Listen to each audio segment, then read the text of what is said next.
Adrian, are you there? I'm here. Can you see the slide as the share screen? Okay. I'm gonna let people in. You can't see me though, can you? No. You see my face, my picture? Yes. Hey, Brian. Good afternoon. How are you, sir? I'm doing well. How are you doing? Well, we's doing good over here. Y'all. That's what I've been down here 15 years, but I moved here from Western New York. Well, actually in the military before then, but I grew up in Western New York, and use was used like y'all is down here. And I use them interchangeably. Gotcha. My grandparents are from Eastern Kentucky. My parents from there too, and Ewans. Yeah. That works, right? Yeah, it does. So, yeah, I'm here at the Fletcher Y. I had a meeting here, and Mission Party Health Center and in Fletcher, and stealing an office. It's a nice private office, and I'll hit some traffic going home on 26, I'm sure, but it's better than trying to beat it now. Well, no kidding. Yeah. We've got a deadline. Yeah. Well, let's see. Who have we got here?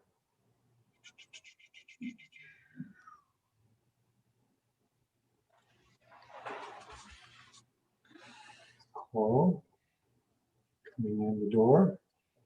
2, 3, 4, 5.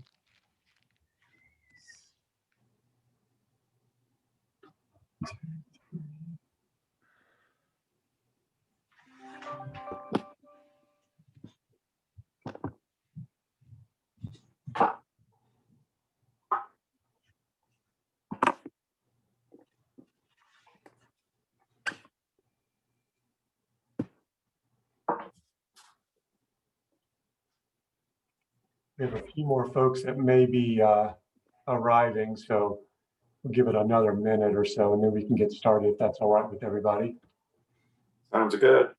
Okay.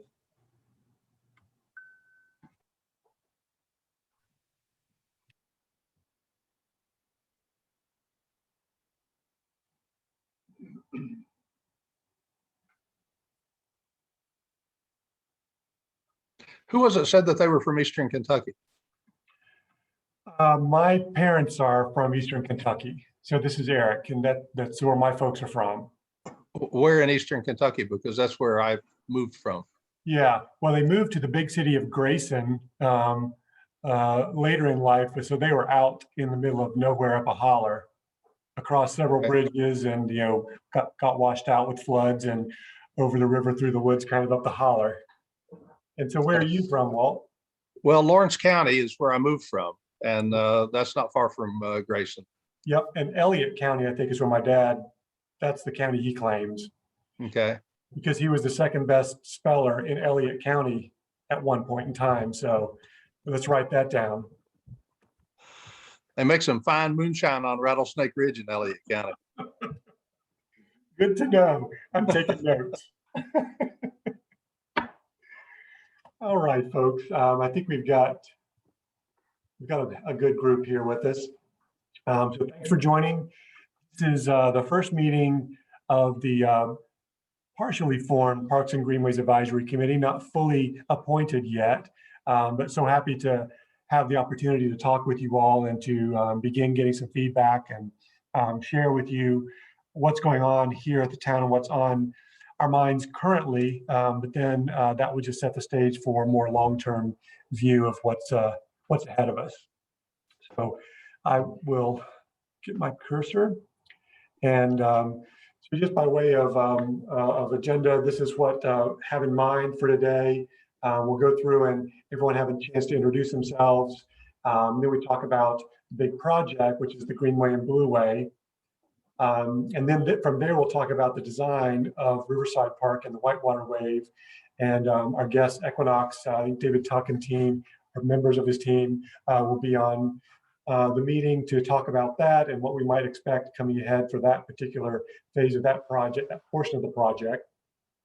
Then we talk a little bit about community engagement and get some feedback from you all as to what you see as being a gap or gaps, and how we might better inform the design of Riverside Park and the Whitewater Wave in the short term is the specific focus of that particular question from my point of view. And then just a few business items and sort of housekeeping matters at the end of our time together. So if that sounds like a good plan, we'll go forward. I'm just going to assume everyone's fine with that. All right, let me double check there's no one else in the waiting room. I don't see anybody. All right, so what we see now is this is the appointed board members or committee members that our town board appointed at their last meeting are the 6 names at the top of the slide here. And then since that time, Jerry and I have met with some additional folks, and we now wish to complete the board or the committee as it was initially intended. We may have 1 or 2 other surprises up our sleeves at some point in time where the full committee is concerned. And we'll make some introductions of our partners that are listed at the bottom after we talk about you all. But we'd like to turn it over to you, and perhaps we go alphabetically and from the top of the page or the top of the slide, and just tell us who you are, why you're interested in being a part of this, or what motivates you, and what you hope to get out of it. And Walt, that would be you first. Well, I've been a resident of Woodfin for 21 years, and I believe in community involvement in general. My interests are in participating in projects that have long legs. So I was along with a neighbor, I was the drafter on what is now the Woodfin Lighting Ordinance. I was the chair of the committee that drafted the Woodfin Sign Ordinance. I co-wrote a proposal that became one of the parts of the planning instructions for for all the parks and greenways. Mm-hmm. And the thing that ties all of those together is that they are things that have an impact that could go for decades. And so that's what I'm interested in putting energy into. And I'm interested in participating with other people, preferably with diverse backgrounds, that so that I can learn and continue to be involved. Thank you all. Chris? Hey, good afternoon. My name is Chris Bubenek, and I've lived in Woodfin for a little bit over 8 years. I'm on Green Oak Road, just down from Town Hall, and very close to where the new Silverline Park is going in, as well as the route that the Greenway will pass through. I currently work for Buncombe County in the Recreation Services Department. I'm in charge of community and public engagement, but I've been involved somewhat on the Buncombe County partnership side of some of the stuff that's happening with parks in Woodfin, and I'm just really excited to see dirt moving and things happening over here, because when I bought my house, which was a little bit over 8 years ago, was when the first groundbreaking for Silverline Park had gone on, and then there was a second one after some delays. And I've spent the majority of my career working for nonprofits and in the outdoor industry, and so I think that outdoor experiences can be really transformative, from a personal standpoint, but also for the economy of our town, the growth of it, and just about any facet that you can apply to it. So I'm excited to see the formation of this group, and I'm also very excited and intrigued to see what ideas come out of it. Thank you, Chris. And Lucy, we're going alphabetically, so I think late Lucy is the next one. Sorry, I was late, everyone. And hello, my name is Lucy Crown, and I am a resident of Asheville, but just barely. I am on one of the first streets off of Lakeshore, and I own a building in Woodfin. It's a commercial building, and I'm very active in that commercial corridor there. And I am also the Greenway planner for the city of Asheville. I've been there for 7 years. Before that, I worked for Buncombe County's Park and Greenway department. And I worked with Gerald Green on the feasibility study that this Greenway is a part of. Hi, Gerald. Hi, Lucy. It's good to see you. You too. Yeah, so I'm super excited about this Greenway and Park Commission, and I'm very much looking forward to all the amazing things about to happen. And Lucy, incidentally, I only called you late Lucy because you named yourself late. Yeah, that's right. That's right. Coral, you're up next. Nice to meet you all. Hi, I'm Coral Darby, and my husband and I relocated to the Asheville area about 17 years ago from the great state of Colorado. And we came here for the outdoor access and the opportunities, and just really fell in love with Woodfin. So we've been in the same house for 17 plus years, and we actually, being paddlers, my husband being a better paddler than myself, but loving water sports and loving outdoor recreation, we're just thrilled to know that eventually we're going to be across the street from the Greenway and the Wave. So we're in Mountain Living subdivision, as is Kennedy Young. So he's my neighbor, and just thrilled to be a part of this organization, this group, and to see what we can do together. I'm so confident that collectively we can make Woodfin a richer community on so many levels. So I'm just thrilled to be a part of it. Additionally, I own Darby Communications, which is a communications firm that's down off from Broadway Ave. So once this project's complete, I'm gonna be able to ride my bike from my house to work, which is going to be awesome. And at DarbyCom, we work within the outdoor and wellness markets. Thank you, Coral. And that brings us to Gerald. It's good to be here. This is a continuation of a long journey for me. In the mid-'80s, I was appointed to the French Broad River Foundation Board of Directors, and one of the committees of that organization became RiverLink. So our initial efforts were in developing access points along the French Broad to get people to the river, so they recognize the need to clean up the river and make it a vital part of the communities. During my working career, I worked closely with RiverLink, wrote the first regulations and standards for the River Arts District. And as Lucy pointed out, I had my planning and design firm. I helped with the feasibility study for the French Broad River Greenway.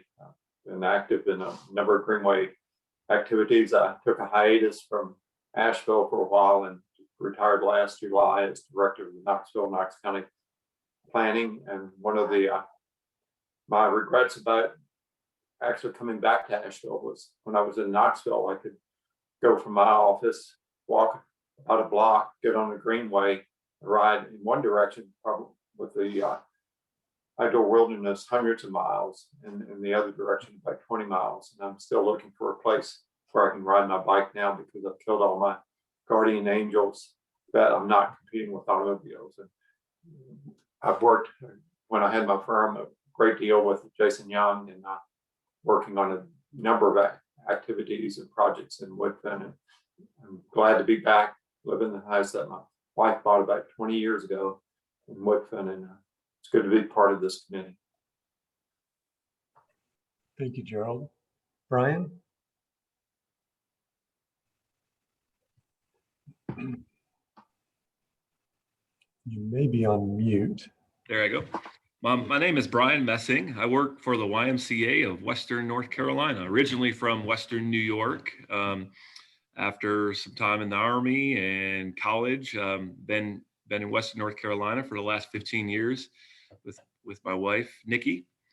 Although we are residents of Candler, I've worked in Woodfin for, a majority of my YMCA career thus far. Currently my position is the Association Director of Risk Management and Facilities. But I spent, 5 or 6 years as the Executive Director of our Woodfin YMCA as we opened the doors, when we opened the doors there for the first 6 years. Had a great opportunity working with Jason Young, Debbie Giesentanner, Jackie Bryson, the principal of Woodfin Elementary at the time, who was Chad Upton. They were all members of the Woodfin Advisory Committee. We had goals of, take it outside and connect with our community after we got our operations in place, and we're able to revitalize the field space there, and a lot of great things in the community because the Y is supportive of the Woodfin community. We have 50 staff members that work in Woodfin at our at the Reynolds building, where the Woodfin YMCA is housed, as well as our corporate office. The YMCA corporate office is on the 3rd floor there. I am a project manager, a general contractor, so I'm definitely interested and experienced with projects that can help this group, and the YMCA definitely supports the idea of healthy living and collaborating with our community. So I look forward to working with you all. Wonderful. Thank you all. And then we'll move into the folks that Jerry and I have had the privilege to talk to more recently. We'll talk with you, Anne. Introduce yourself. All right. I'm Anne Coltwriter. I am a resident of Woodfin since 2006 and have had 2 children at Woodfin Elementary. My daughter's a 4th grader right now, so for the past 5 years, and have been heavily involved in the PTO, and I'm on the Woodfin 5K board.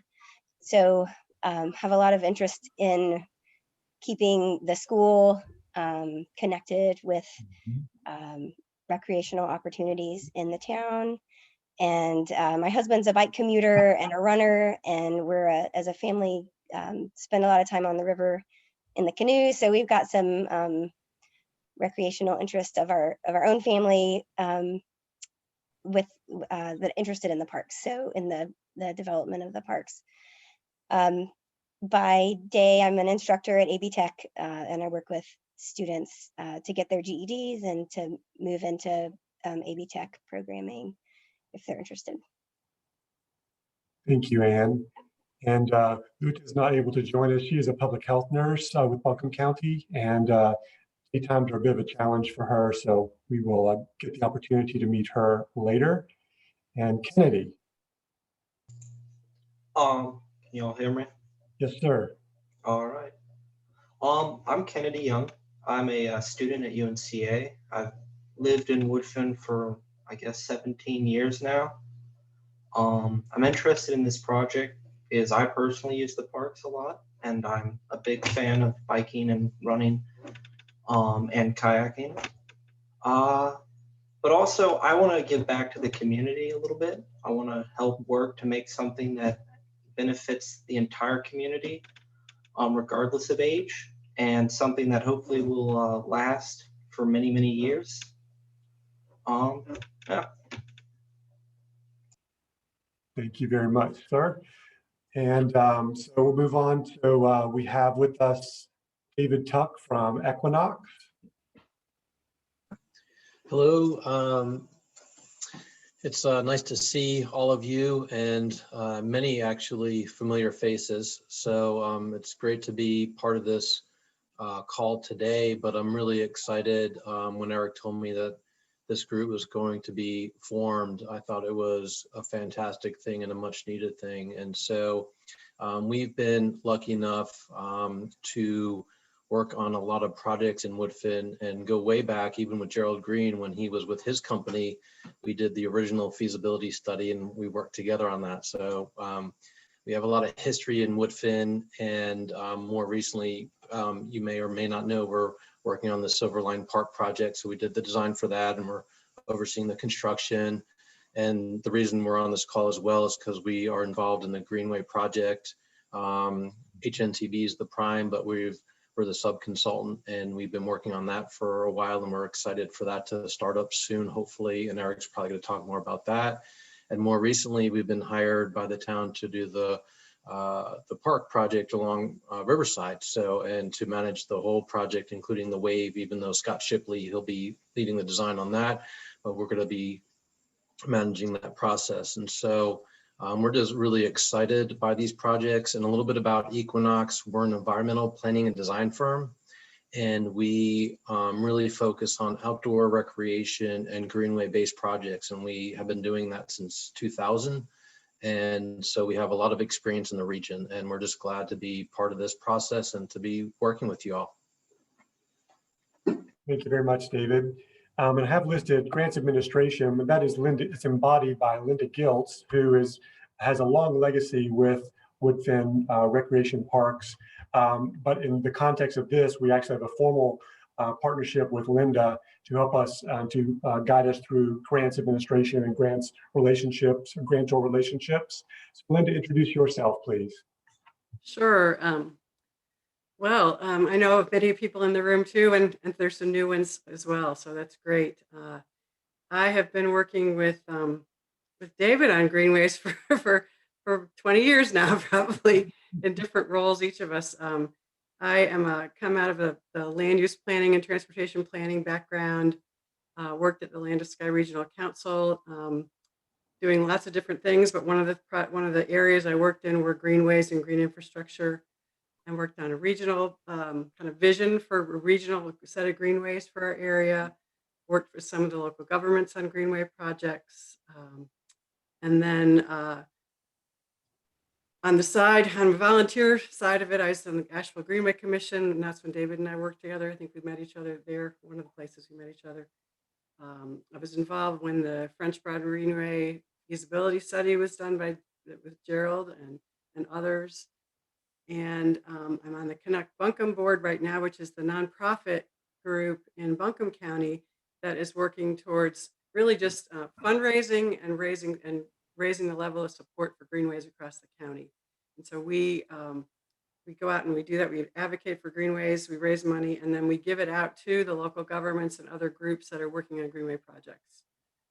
And then, so the Woodfin project came along. I've probably been involved since shortly after the bond passed in 2016, and was involved with the Friends group back then, trying to pull together a group to start raising money and doing some outreach, and just kind of hung on a little bit with the project as it moved along, mainly focused on fundraising and grant writing and helping some with outreach. I also worked with Equinox and put together the Parks and Rec plan for the town a couple years ago, and I've been working on grants recently. So right now I'm working on a Parks and Recreation Trust Fund grant to submit at the end of this month for the Riverside Park improvements. We also just submitted another application for this project to the Department of Environmental Quality's Water Resources Development Grant Program. How's that? For a couple $100,000, and you'll hear about others over time, but that's what my focus has been lately. So happy to be here. Happy to see everybody at the table. Thank you so much, Linda. And Rose, do you have your ears on? Hey everyone, my name is Rose. I'm the communications manager at Riverlink, and I've been there for about 2 years, doing originally database and communications work, and now I've moved into more of a full-time communications role. So I'm super excited about this project, and my main role is to create press releases, share updates on social media, and really just help get the word out about this exciting project. And Riverlink is also pretty heavily involved with fundraising for the project as well. And so I'm working with our development manager and executive director to support fundraising efforts too. I've lived in the Asheville area for about 5 or so years. I currently live about an hour away, actually, in Spruce Pine. So I'm up more in the Linville Gorge area. But yeah, I love hiking and biking, and just I think this is such a really cool opportunity for Asheville. So yeah, excited to share news about it and to work with all of you. Some familiar faces, some of you in the past. So yeah, excited to be on board with this. Thank you, Rose. And Jerry and I have a call with Karen Craignolan next week to talk about a role for Karen. And Karen, do you want to introduce yourself? Hi, can you hear me? Yes, ma'am. Hi, everybody. I think I know or have spoken to at one point in time just about everybody, except for Adrian and Brian and Ann and Chris and Carol. Coral. Other than that, I know everybody, I think. I started Riverlink in 1986, and we always had in our plan to have some kind of a whitewater feature in the river. And we actually got permits at one point to build one right under the Smith, between the Smith Bridge and the Riverlink Bridge. And we just actually couldn't make it work there. And so we got a permit and funding from the state to build a slalom course up in Woodfin, which we built improperly. It and had to be taken down, but and that was because the contractor didn't take into account the rise in the water levels, and so it became, instead of being an asset, it was a hazard, which is, you learn a lot every mistake you make. And I've been involved in Greenways since the very beginning. Have bought a lot of property for Greenways and developed them, and I'm really excited about this. I have always seen the river as an incredible recreation opportunity for the region, and so this is just very exciting. Thank you, Karen. And Adrian, introduce yourself. Hi, I'm Adrienne. I'm the planning director for the town of Woodfin, and I am doing my best to assist Eric with the committee in these projects. So I wanted to come to this meeting today to introduce myself and get a feel for the committee and do my best to assist with this project. Thank you, Adrian. And I can say on behalf of Adrian and town staff and the town board, we're so appreciative of all of you all investing your time. It does feel like a very well-rounded and deep-rooted group, and heavily enthusiastic from top to bottom. And so couldn't be happier to be at this point in time and to be able to realize and reap some of the fruit of what has been planned and envisioned for decades here. So thank you all for joining us. Is there anyone that wants to have any cross chatter with anyone before we move on? Say hi to your friends. It looks like Hollywood Squares or something on my view here. If not, let's move on. Let's talk about Greenway and Blueway and give updates on that. Talk about who's involved and how, and then look at where the project stands and the various components of the project. And we'll review the budget as it currently stands and the timeline as we currently do estimate that timeline to be for this project. And this is informal from my point of view, so I welcome any questions. If something is not clear, please let me know and help me to be clear as we go through this. So who's involved? So obviously the town is the owner of this recreation, this parks asset, this park system at the end of the project itself. And so going forward, the town will be responsible for the land parks, the wave, and greenways. During the project itself, the town is taking responsibility as the lead for the parks. So Silverline and Riverside Park, which is an expansion of the existing footprint, and the Whitewater Wave. We are also responsible for easement acquisitions related to greenways. So there's work to be done, some work to be done there in firming up those relationships and those commitments. Also, as it relates to the railroad and Craggy Mountain Line, which we'll talk about in just a moment, we'll hit on, we'll reference. Riverlink, as Rose mentioned, is responsible, and we are very grateful to have partnership with Riverlink for communications. And she has successfully migrated content over to Riverlink site, and that remains a work in progress. And I think we are beginning to hit our stride now with press releases, and she's been working with through social media to get the word out for particular events. And so I realize from the town side that there is more work to be done as it relates to communications. And so Rose has been nudging me when she needs something or it's been too quiet for too long. And so I appreciate her partnership on that. And the fundraising piece is they're working primarily with Garrett on that. There were some things that need to fall into place before fundraising could really begin in earnest. And so those plans are coming together now too. And in future meetings, I'm sure that we'll spend some time talking with Garrett and Riverlink group on fundraising and the status of that. Buncombe County, as Chris mentioned, is taking the lead for greenways.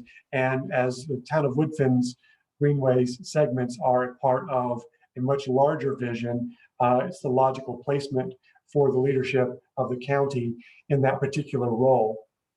County also, through Peyton O'Connor, has a presence on the planning organization responsible for transportation, and chairs a very prominent committee there, which helps with prioritization of projects, which has positioned us really well to begin reaping some benefits on those greenways. So we're very grateful to have the partnership with Buncombe County. They're also a funder of the project.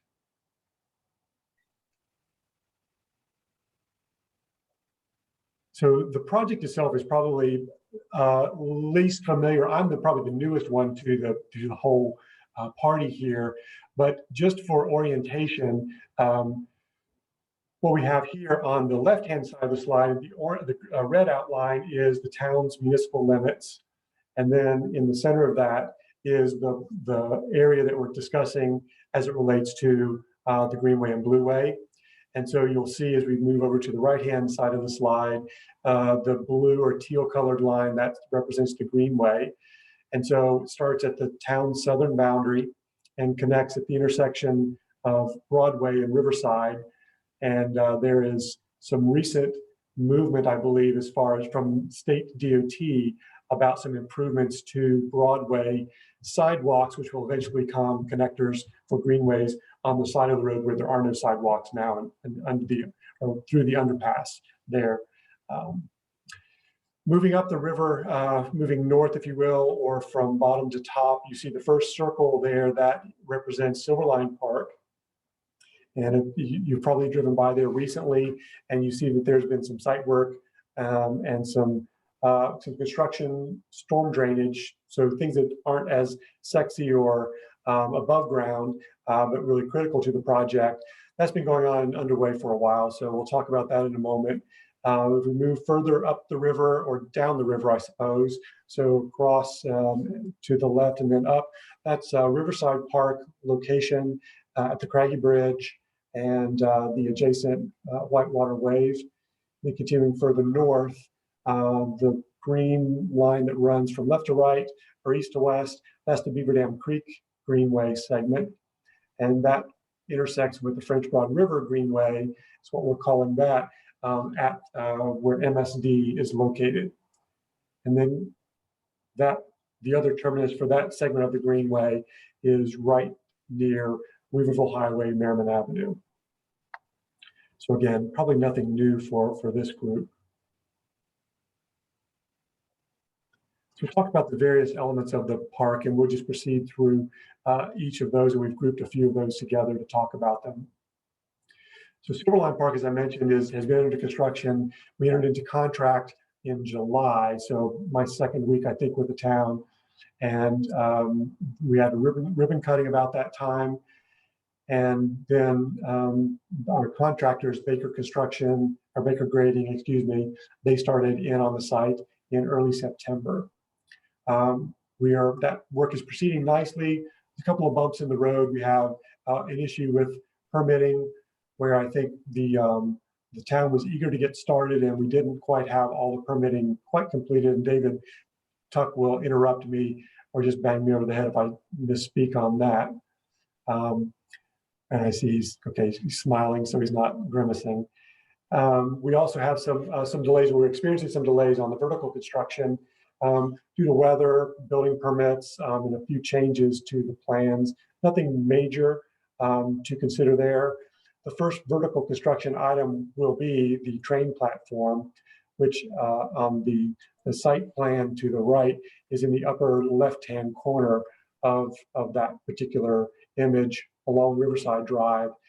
So that should happen. There's some, the foundation for that requires a different contractor to come in. So there's a little bit of a delay on that, getting those and scheduling and coordinating that particular task, but that should be moving forward very shortly. The materials are on site, so ready to go on that. The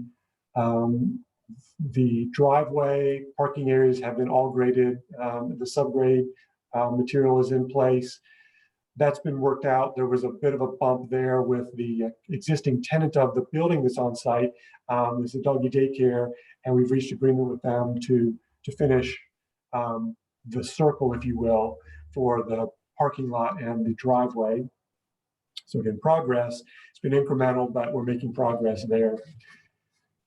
Future decisions about the building and utilizing and programming for that building. So that still is a work in progress. I'm happy to share with you at any time if you have questions about that or would like to talk about it.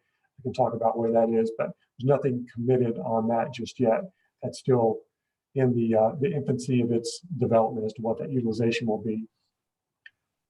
Is that where the train station, you get tickets for the train or not?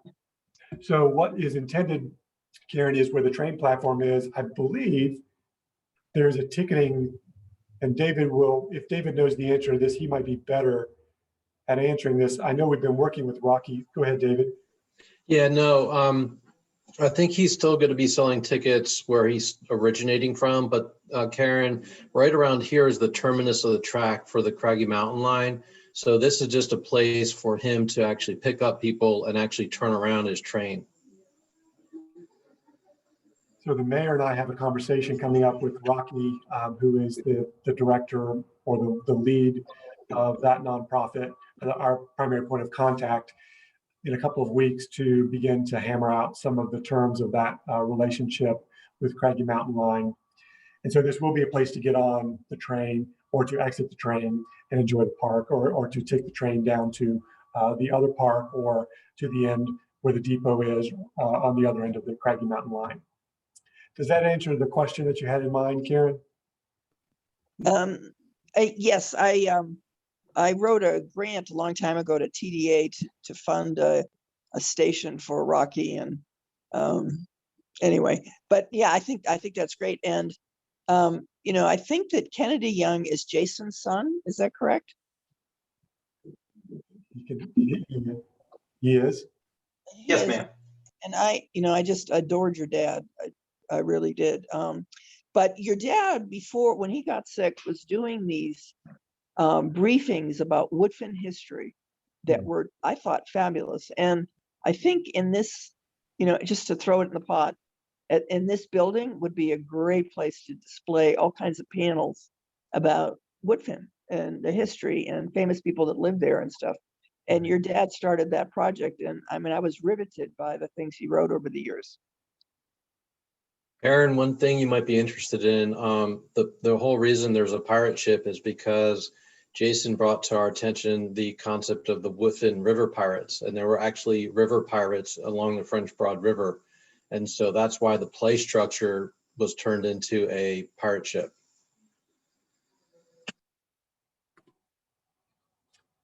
Very cool. I mean, I really love that. And I think that historic storytelling piece can only enhance the entire project in a big way. I'm excited about that. That's wonderful. Thank you for that input too. And again, I'm so late to the game. I feel ill-equipped to envision all these things, and that's why we really, really rely on you all. So thank you so much. Anything else on the train at this point? And we can, if not, the budget for the project is $2.9 million. That includes this park was made possible in large part by a generous donation from the Silver family, who did own previous owners of Silverline Plastics, for the majority of the footprint that we see here. And then there was an additional purchase where the building sits at the town acquired that site several years ago. So the total of all of those and the construction contract and engineering is about $2.9 million. It's fully funded. As you will know, the town's residents passed a bond referendum in 2017 for $4.5 million. We've sold to date $3 million of those bonds, and we have another $1.5 million that we will issue or sell in the next year or 18 months. And we'll talk a little bit more about budget in a moment and funding streams. Timeline. So because of some of the other developments and the current challenges that we've talked about for Silverline Park, the contractor has given us the word that we will be opening phase 1 of the park midsummer. So he's saying maybe even early summer, but we'll be conservative and say midsummer, weather permitting, and if things continue to move as they have. So that will open up, and so we'll actually be able to welcome guests and visitors to the park this summer, which is wonderful. The second phase, not until the end of the year. Again, that's primarily related to permitting and the extensive work along the riverbank and the boat ramp that needs to occur following the acquisition of that permit. So you see the features for phase 1 and phase 2, just noted. It's not everything that is related there or everything that is going to be significant about the park, but some of the key elements. One is the playground with the sunken pirate ship that David referenced. And again, we have the Craggy Mountain Railroad boarding platform, and then a wetlands feature, which is just adjacent to the building. They always have boardwalks across it, and maybe some educational uses and some planting interest there too, with some native plantings. The phase 2 is picnic shelters, boat ramp, and the riverbank restoration that I was talking about. So that will come later. So we'll have some logistics challenges around opening the park partially that we'll need to deal with it in the next few months. But I think we really do want to move forward and get the park open so the public can begin enjoying it. What's the relationship between the building and the floodplain elevation? Yes, very good. So the building sits in the floodplain, and it's, I believe, 7 feet below the line, which limits and restricts our ability to program that building without full floodproofing. And so Adrian and I have been working with the county's floodplain administrator and some of the staff around what the possibilities are there. We did put a new roof on that building last fall. That's been the only investment so far. We've met with some folks who are in property management about perhaps gutting the building and taking it back to the cinder block exterior or walls, exterior walls, and then Again, there may be some uses which would not require us to fully flood-proof, i.e. raise utilities up high and seal the walls, pretty extensive from what I understand. So there may be some uses that will not require a full flood-proofing of that building that we'll be exploring. Ideally, we'd like to have something ready to go, or at least announcement of what's coming by the time we open the park fully at the end of the calendar year. We'll see how that goes. So that's how that relates to the floodplain. Did I answer your question, Walt? Yes, it does. And how long is there a lease with doggy daycare? And Yes. what percentage of the building are they using? Yes, the percentage of the building, to be honest with you, I think it's about a third of the building, third to a half of the building. However, that's a very short-term concern. They will be relocating at the end of May. They've asked us to keep that under their hats because they have some contracts with some of their folks too, and so they'll make that announcement to their clientele at the right time. But we had a good conversation with her and with the contractor about working around her so as not to be disruptive of her business and respectful. But then also she said that she will be out by the end of May. Thank you for asking that question. That's really critical. Any other questions about Silverline Park? Let's talk about Riverside Park. The status, where we are.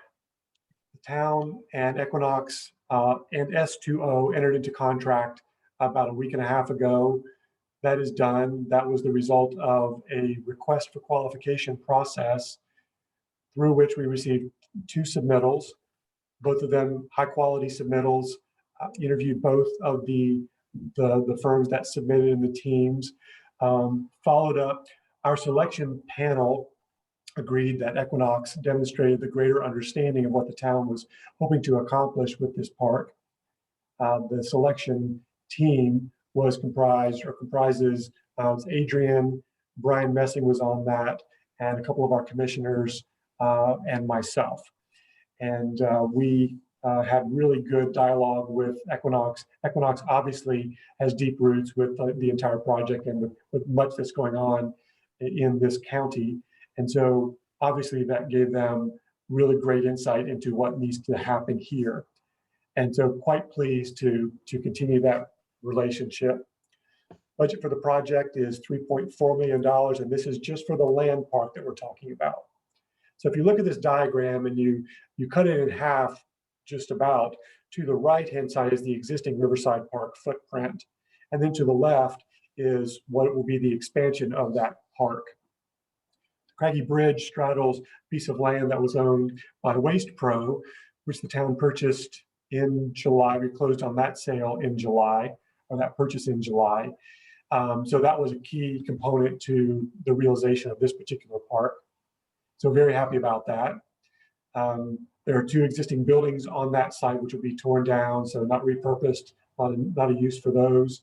And so we will proceed to design a park, and most of the changes will occur that we'll talk about, and David will walk us through, will be for phase 1 of Riverside Park, which focuses more so on the newer expanded portion rather than the existing footprint, with a couple of exceptions. The funding gap for that, we do not have it fully funded to move to construction. We are fully funded through design, David, so no concerns there. But we are not fully funded yet for construction. There's a funding gap remaining of about $1 million.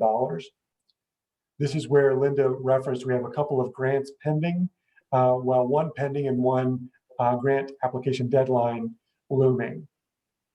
The Water Resources Development Grant was a $200,000 ask. We expect to hear word back on that soon. I think that would be April, May. Does that sound right, Linda? Correct me if I'm wrong. So, okay. And the Part F grant application, the deadline for that is May 1st. In working with Linda, I know that our interest is, and her interest is in having that application submitted prior to May 1st. We met on site this week with the program manager for that particular grant, walked it off. couple of David's partners joined me down on the park, and we took a pathway. Not we didn't go. We walked from one end to the other, taking a pathway along the river. I got my shoes muddy. I made a note not to do that, not to repeat that mistake again. So that was really helpful to see that, though, and just to walk it off and see the change in elevation that will occur. And then David will describe some of that. But that was, we received good feedback from him. No red flags on that, on the likelihood of that particular grant. You know what, Linda? I think I misspoke. He is the Water Resources Development Grant, not the Part F grant. Correct. I misspoke on that. And so anyway, very, very productive. And we hope to see something positive come out of that. Anything to add on grants, Linda, while we're talking about it? I think I mentioned the others. I mean, there's other ones that are potential ones as well as we move into the year. There's Land and Water Conservation Fund.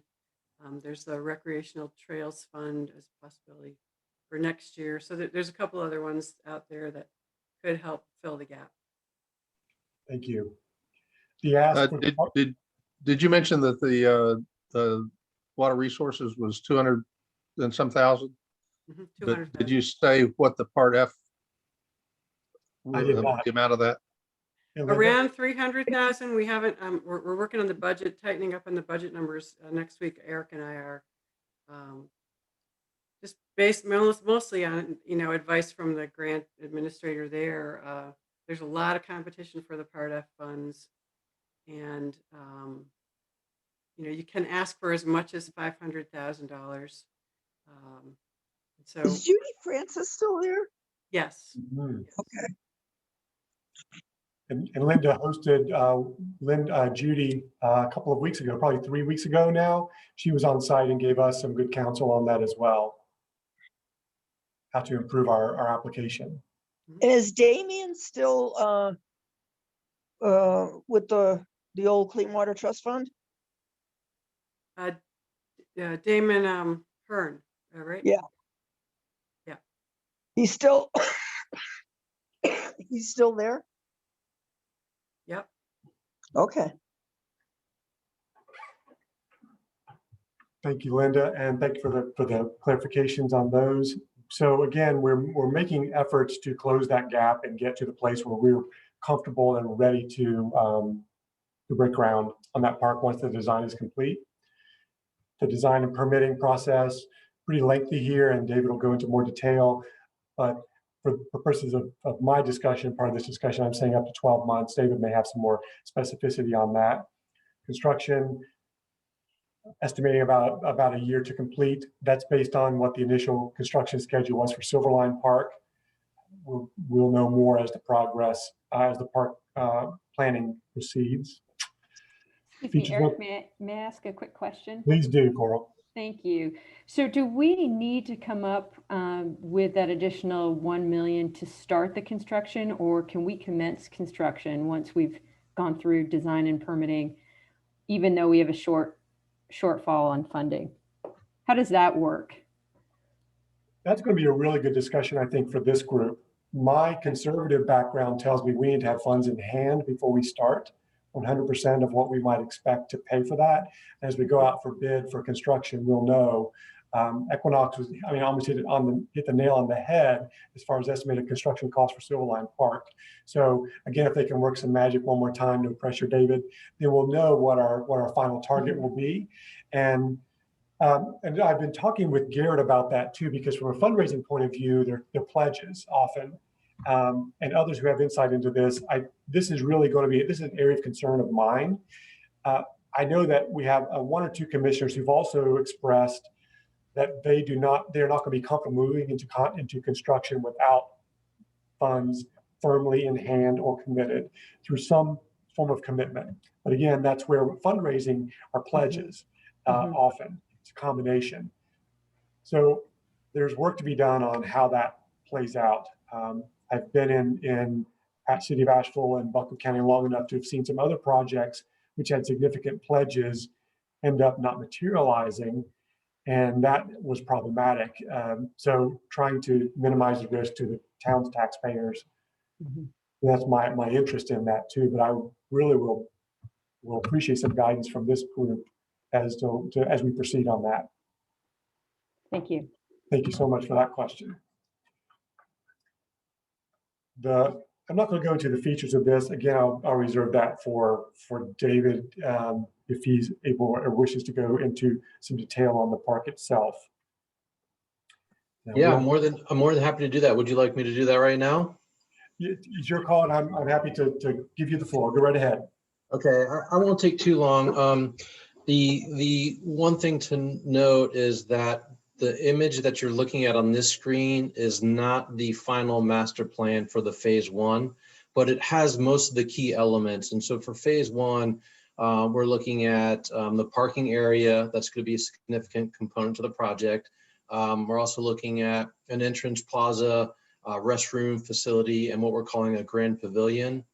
And one of the big things that's going to be of interest to this project is that the grade that's existing will come down significantly because we're going to be taking material and putting material into the river to create the wave. So for the modeling, we know already up front that we're going to have to account for that. So we're going to be dropping the elevation down, which is going to be helpful for the park because it's going to give that access to the river that we're going to want. And so there's going to be kind of a beach area around the wave itself.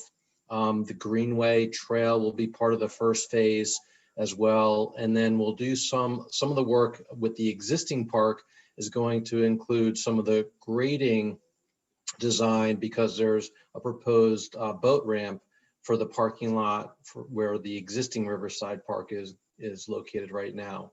So while that's not going to go in phase one, we have to do some of that work because the Greenway is going to be going through that location, and we need to get that all worked out as we construct and design phase one. So those are some of the core elements. One of the really interesting components will be dealing with the grade change and using the grade change for play features, for ramps, other ways to get people down into the space as well. So just in a nutshell, there's a lot more to it than that. As you could imagine, we developed a master plan that has a lot more information that I think the town actually has on their website now. But if you want that master plan, just let me know and I can figure out a way to get you that link. I believe I actually forwarded that to everybody last week. Fantastic. I think you did. That's right. Yep. I was down there last Friday. The water was high, but not at flood stage, and it was lapping into the park at that point. And yeah, so you're talking, Walt, at the lower end where the existing Riverside Park is right now. Correct. Yeah, and that's one of the things. The grade in there is a little interesting because once the water comes in, it doesn't really have a way to get out. And that was something that was brought up to us during the master planning phase. And so making some improvements when the water does come into the site that it can get back out is something that we're going to be looking at as well. David, you mentioned the grade would be lower. Do you have any estimate of how much? Yeah, I think we're talking about 10 to 13 feet. Yeah. And one other question, I think it's about 8.5 acres, the entire parcel. Is that correct? Sounds about right. And it's a lot going on there from the river access. I think there are 2 river access points, the playground, the pavilion, the pump track. And do you feel comfortable that all those uses can, and I'm trying to put 8.5 acres in my head and line all those activities. Do you think they can coexist well in that size tract? Yeah, I think so. I think, the main focus of the first phase is going to be the park elements associated with the wave itself. The pump track, for example, isn't in phase one. So yeah. we might decide later that that's not what we want to have in that location. So there is flexibility with that. Okay. I do feel comfortable, Carol, that we can fit everything in and it would work well together. It'll be a great asset to the community. Looking forward to it. Yeah. David, how many parking spaces are planned in this park? Lucy, I don't have the exact numbers. I want to say it was in the There's 68 in the first parking lot. And then Nice. there's the other parking lot in phase 2 that I don't know how many. Gerald, you read the plan. I did. I'm a planner. Thank you. So, and that's something that we've heard post-development of this plan, that there might be a desire for more parking. And so that's something that you guys are going to be helping us with as the advisory committee for this project. There's the guy who wrote several parking ordinances for communities and always reduced the amount of parking. And I'm not an advocate of over parking. I hate seeing green space used for parking. If there's a way we can, I don't know if there are any other uses down there that share parking or with the Greenway that we anticipate more people use other modes of transportation than an individual car. But I would go ahead and let my bias be known now that I would prefer not to add parking and let people find other ways to get there. We need to quit paving the earth to park our vehicles. But you'd be using pervious pavements. I agree with Gerald. I don't like to give up park space for parking, but you would be using pervious pavements and impervious pavements and all that, right? So we have a robust stormwater management plan to be part of the parking, but we're not using porous pavers within the floodplain because of the problems that we can have once that gets clogged with sediment. But we are talking about, using the bioretention, constructed wetlands, bioswale type treatments. So I think, yeah, we plan to do that. And low impact development was something that we had proposed as part of this. So Karen, I think we'll be in good shape. Okay. I mean, I think that's really important for the community, as well as for the river. Yeah. I think that's a question will be asked. And we have stormwater features built in for that phase 1 where it's part of the parking lot. So that's something that we definitely want to see, and you guys can help make sure that happens, because sometimes that stuff kind of gets minimized, but it's sometimes the most important. We're right along the river and we want to protect the water quality, and nothing worse than causing pollutant problem right next to the river, and we don't want to be a pollutant problem. Are they planning on replacing the bridge? Yes. So, and is there a timeline for that? That timeline seems to move when we talk with DOT. So I don't know if anyone else has a better time frame than what I might have, but the last I heard, I think it's at least 5 years out, maybe longer now. And so they are talking about moving the bridge. We did talk with DOT because when we met with them, we were concerned that we're going to do this plan and start work on this project, and then they might move the bridge in a way that impacts the design. And they said to us at the time that they would, if we got the design and we were out in front of them, that they would work around us. So that's what they told us at the time. And one of the things we will do as part of this project is we will re-engage DOT again and be talking with them again. I think the image that we're looking at here shows the bridge on the wrong side. This is previous. I think it's been adjusted since then, David, to preserve the old craggy, the cluster of buildings on the other side of the river. Correct. It's actually on the dashed line is actually on the other side of the existing Old Leicester Highway Bridge. And when they said that, is that in writing anywhere? We do. I'm hoping that we have a conversation record from that meeting, which I'm pretty sure we did. I'll go back and look at that for you, Walt. Should we invite the DOT to be like on the mailing list for this group so that they're at least aware of what's going on? So we definitely have them as a listed stakeholder. You guys are the advisory committee. So we will go to a larger group of folks to be talking with, and we will definitely be talking with DOT. We have time allocated to making sure we sit down with them. And Karen, Adrian and I met with DOT staff a couple of weeks ago, also talking about just traffic patterns along Riverside Drive in general. So we're keeping those channels of communication open also from the town, and we'll be sure to coordinate with Equinox if something we need to step up or communicate something a little bit differently. Eric, did they give you any update on their timeline for the bridge No, work? Okay, no, I did not come up in that conversation. okay.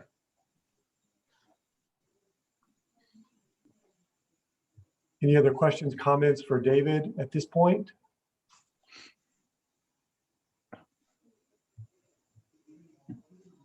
So this also will be an old image, and David will cringe probably because it's an old image, but it's just representative, just trying to demonstrate what we're talking about.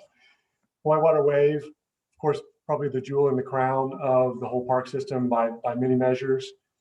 The design and construction of the wave will coincide with the design and construction of Riverside Park is the plan. And because, especially when it gets to construct, well, I guess maybe not especially, the design is critical to design those together. And obviously one informs the other. For construction, there's sequencing items that also need to be factored in. So that's why the construction will best be done in tandem. Budget for the wave is currently $2.14 million. And again, we have just over $1 million gap in funding to realize that project. We do believe, and talking with our fundraising partners, that this is a great platform for fundraising in particular. And then the grant opportunities are also, we've been talking with some grantors that haven't been discussed in this particular setting just yet, and still very early in the process, but we have some direction, some receptivity about some other grants that will help us, I believe, push us over the finish line here. Design and permitting for the wave, a little bit shorter than for the park, the Riverside Park, about a little less than 10 months is expected. Again, construction to coincide with the Riverside Park. Again, if you're not familiar with the wave, and I think, again, you all are, this is a natural rock feature built into the riverbed to create eddies and different types of flows for a variety of users. There's a bypass on either side so that paddlers are able to bypass it altogether if necessary, so that you can have recreational use and just casual use and instructional use, competitive uses. Again, if designed properly and executed well, then that will be a real point of a draw, a real regional draw, and maybe national draw as well. And I'm probably speaking too small. This is not my world, but a lot of enthusiasm. I've talked with a lot of paddlers who are very excited about this, both in and out of state. Eric, quick, may I ask another quick question? Yes, ma'am. Thank you. When you say that the feature is going to be available for instructional and competitive uses, will there be a way to apply for a permit? Let's say I'm an event organizer and I want to host a rodeo of sorts on this feature. Would that individual work directly with the town of Woodfin? Is there going to be a system in place to reserve, or what's the vision for that? It's a great question. Town staff met with the town board a couple of weeks ago and began talking about what the future is. So we were looking out 5 years, and it was driven primarily from a budgetary point of view. But we do know that there's going to be increased maintenance activity, and then programming, and programming perhaps maybe in the form of a park ranger, but then also, to your point, to be a custodian and someone who's an attendant, if you will. But then also what you're talking about too, for coordinating of events and coordination of events, I think we're definitely going to have to get to that point. We do have some time. This group, again, will be very, very helpful in figuring out and anticipating what those particular needs and gaps are, because we do know we have some of those. So I'll ask Chris if he has any comments on that, because the county obviously manages park facilities, and Lake Julian has competitive events there. So again, yes, we're going to have a need for that. Obviously, we can all see that. Is there anything formal that's been done yet? No.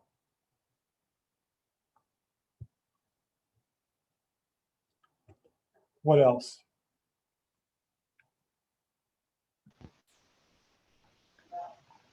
Will the county park be maintaining, will the county park department be maintaining that park too? Or are you planning on the town of Woodfin taking up that maintenance?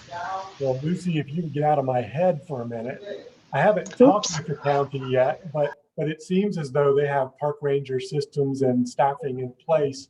And perhaps that is we could enter into agreement with the county to fund some positions that are actually managed by the county. Might be to our advantage. It's a great question because you and I are thinking alike. That's why it's a good question. I take that as a compliment. What else?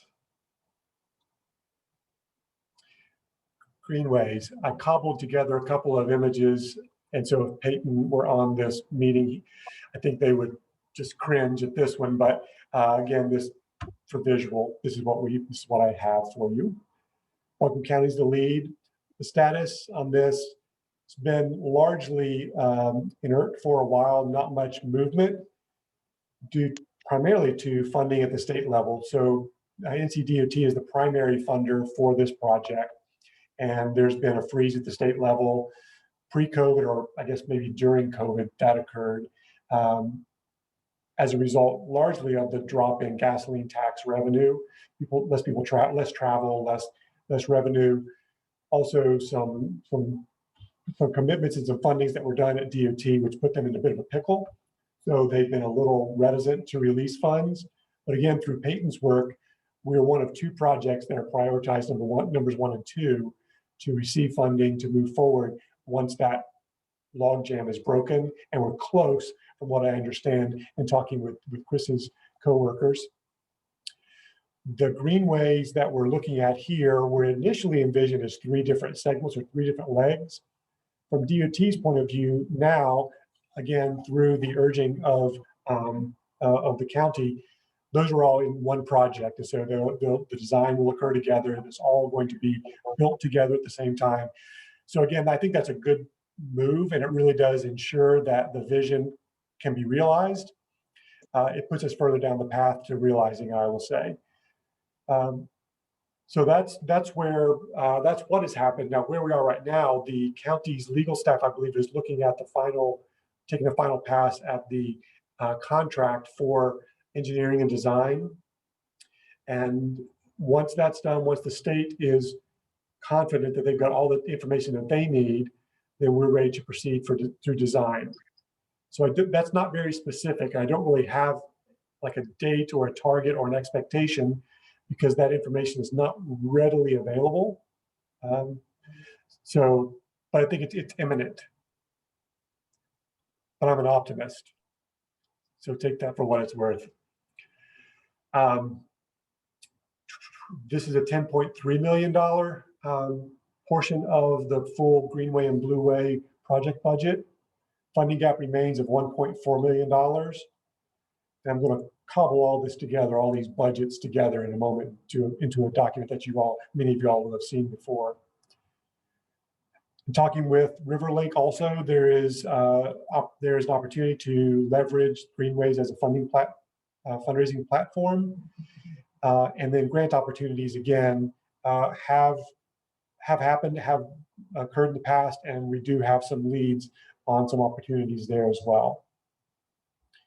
County is projecting 12 months to construct the Greenway once we get through engineering. So we'll keep our fingers crossed on that. 10-foot paved surface. I think that's right. I was going by memory, David. Is it 10 feet wide? Yeah, 10 feet wide. I think now if we could have our druthers, we do 12 feet, but I think that's what the plan was. It's not too late. We'll see if we can make some adjustments, perhaps, if the town wants to do that. Very good. All the land assemblage has been done? No, not yet. So that's a gap. All the landowners, Karen, have been identified in the function, what the DOT, they term their like schematic design, functional design. And that was done a couple of years ago now. And all the landowners were identified, and even letters of support were obtained by several, but not all of the landowners along the corridor. And the letters of support were not binding, but they said it had a place for them to sign. So it makes it a little bit more more of a commitment than them just saying, yeah, we support this. So we have some things in writing from a lot of the landowners along the corridor. Okay, thank you. And as I understand it, Karen, there are two particular parcels that might be a little slower to get to a yes. And one of those is the site where Zillico Brewing is located. So that's leased space from those owners. And the other is the Rock Yard that is just to the south of Riverside Park. I think there's been some changes in the circumstances of the owner of that particular parcel. So that one may be easier to get to a yes. So that's where that is. And to David's point, I think there was agreement from everybody. If you think about who owns land, UNCA, NCDOT, largely through there. Republic Services is another, I think, is a design challenge that David can, when we get to design on the greenways, David will talk about that. But otherwise, I think there's no other known concern, I think, or impediments as far as from the landowners. The French Broad River Academy is another significant owner, the mills at Riverside. MSD. Eric, one thing if you don't mind that I mentioned, because we got representation from the city of Asheville here, when the Greenway is extending for the Wilma Dykeman Greenway and the Riverfront Greenway towards Woodfin, DOT told us, because we need one at-grade crossing for Norfolk Southern, and we all know how difficult that is.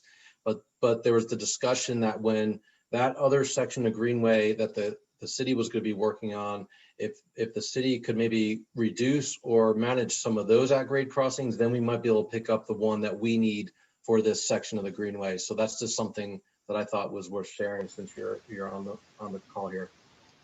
Copy that. Thank you, David. Again, NCDOT and the county are the primary funders that have been identified to this point. It's a $10.3 million budget. And the funding gap, am I repeating myself? Yes. Estimated, then done. Next slide. This sounds familiar. So this may be small on your screens, and that's why I want to provide, particularly for this in the timeline, the actual slide deck to you. You should have that as well if you want to reference back to this. Just for orientation, if you're able to make this out. We have across the top, the gray bar across the top represents the different elements of the park, the different types of project components. So the greenways is the first set. Well, first of all, we have project administration. So that's grants administration, construction administration. Those costs are captured there. Greenway project, the formerly three legs, now all one. Then the other parks, the Silverline Park, the Wave, and Riverside Park together. And so each of those has a subtotal. There's across the top, there are uses of funds. So those are the costs of the project. Down below are the funding sources. And there's a little bit no, that's right. We still have a little bit of work to do with Buncombe County. So the Buncombe County is budgetary, not full commitment on that. And so we're still working with the county on that for the greenways portion of the 20% match to the Federal Highway Administration grant or funds through NCDOT. Well, that was a mouthful to say. So again, uses and costs at the top, sources at the bottom. You'll notice that in the cost section, it's broken down into land acquisition, and then design, construction, professional services. We see what that is. Contingency, so the contingency for the whole project is still rather generous. And then that's coming from my ill-informed point of view, but that seems to be rather conservative, which I'm comfortable living in that world. So again, if costs end up not exceeding those estimates wildly, we may realize some savings through the project contingency from this budget. And then, so you'll see that there are some funding gaps for three of the elements, if you will.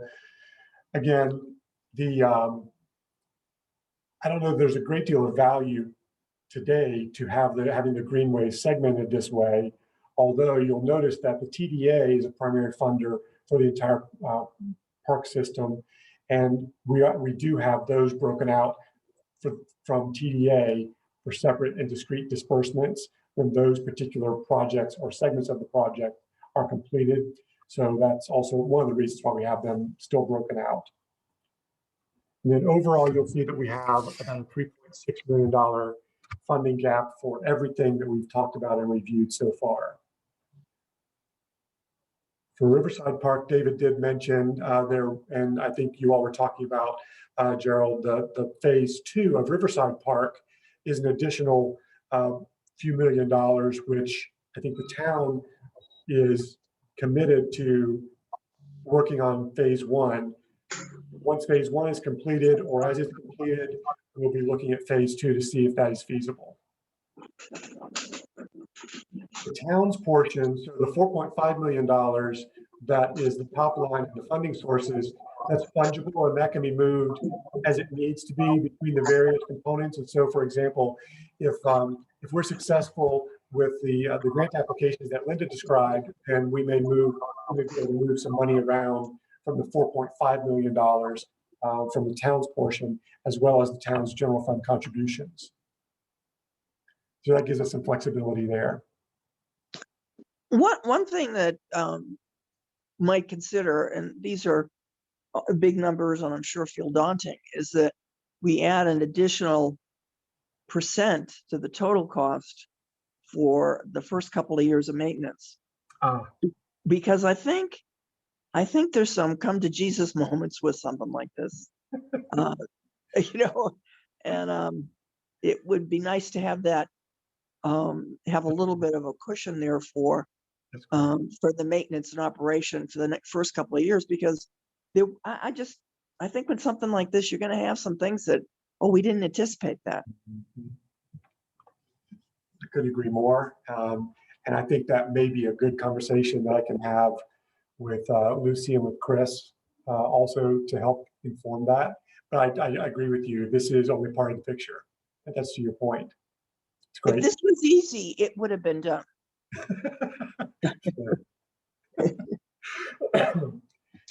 Any questions on, as far as we've gone on this point, as far as the budget is concerned, where we stand? All right, because I could talk all day about the budget. I love that. I love numbers. The timeline. So again, best information that we have today. What you see here is across the top, it's calendar years broken into quarters. The vertical dashed line, that's where we are today. And then you can see for each of the project components, so the Greenways, Silverline Park, Riverside Park, Whitewater Wave, down the left-hand column, and then across the various activities and tasks, groups of tasks associated with each of those project phases. You will see that for the Greenways, again, we believe that we're about to get to the final design on that.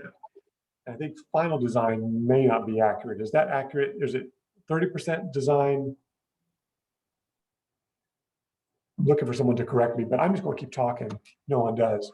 30% design for what? For the Greenways. Yeah, that was 30% design was the functional design that was previously provided. So Okay. that's So the starting point. Yeah. Okay. All right. Great. And that's no, I've labeled that correctly. You'll see for the Riverside Park and Whitewater Wave in particular, you'll see where project coordination is in the pale yellow box. So that's us there. So oversight and coordination.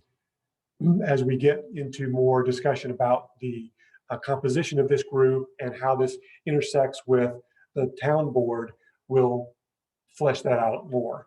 But for the purposes for today, just wanted to draw your attention to that. And then we talked about the various amounts of time that it will take for design and permitting for those. So I've got those plugged in here, which leads us up to we may be ready for bids this time next year, if the stars align. I'm done talking about Greenway and Blueway before I hand it over to David to talk more specifically about design and what's going to happen there. Do you have any questions for me before I stop talking? David, it's all yours. All right. So we're going to get into the project team, a little bit about the design process and community engagement. So this project is like Karen just said, if it was easy, it would already be done. So we have a pretty large project team to help us get this done. So everything from surveyors to geotechnical engineers to engineers that are going to help us with utilities, water, sewer, because we're going to have restrooms, and we have the whole landscape architecture ecology team as well. So we have multiple design firms helping us. We're the prime and they're subbing to us, so we'll have to answer to you all if things aren't going well. I can go through all the companies if you're interested. I think maybe it's more important to know the services that are being provided by their folks. So you can just let me know if you'd like to know who those other, would you all like to know who the firms are? Or does that not matter? Okay. I'd like to know. I'd like to Okay. know. So you got Key Mapping and Surveying. They're doing the survey work. And so, which is great because they've already done some previous work with the feasibility study for the wave. And they did the survey work for Silverline Park as well. ECS is providing the geotechnical engineering. So they've also been involved with Silverline Park. So, and then for some of the engineering services, we have Vaughn and Melton. So that's kind of the core team there. And then S2O is doing the wave, and they have a separate contract, but we're working with them to kind of coordinate the whole process. So for the project itself, for the design process, we have pretty much 10, we broke it down into 10 key tasks. And so the first one, task one's project startup. And so that actually hasn't even happened yet because we're working on scheduling, and we're getting all of our subs together to tell us when they're going to be able to get their work done and how we're going to work together. So that is one of the first things that we are doing. Once we have that, we will work with you all to schedule a kickoff meeting, and we'll get into the public process a little bit more with you in a moment. But we really want to have that first advisory committee meeting with you as part of the startup. From there, we're going to start the survey work. So actually the survey work, we're going to get going right away. Survey work just itself will take about 3 months because we're not only doing survey work for the land-based parts of the park, but also for the water, for the river. We got to get in the river. So after the survey, we have what we're calling, I got to get through all the survey work. I'm looking at my screen right now. The survey is pretty robust. It's like 3 pages of explanation of what we're going to be doing. Will be the geotechnical assessment. And then after the geotechnical assessment, we're going to be doing just general site assessment and early permitting review. So that means the wetland and stream delineations and jurisdictional determinations, coordination of all the permitting agencies. And actually, we've already reached out to the folks for the environmental permitting, because for the wave, which we're helping do the permitting for the wave. The folks that will be reviewing this have never seen anything like this before. Karen, they're probably not the same folks that were involved, because they said to us, we've never done anything like this before, so you're gonna have to be patient with us. Alan Johnson was at, it was Alan, Yeah. was at Army Corps when we Yeah. did it. But, you know, you probably could learn something or glean something from all of the we've got 3 different permits that are at the Riverlink office.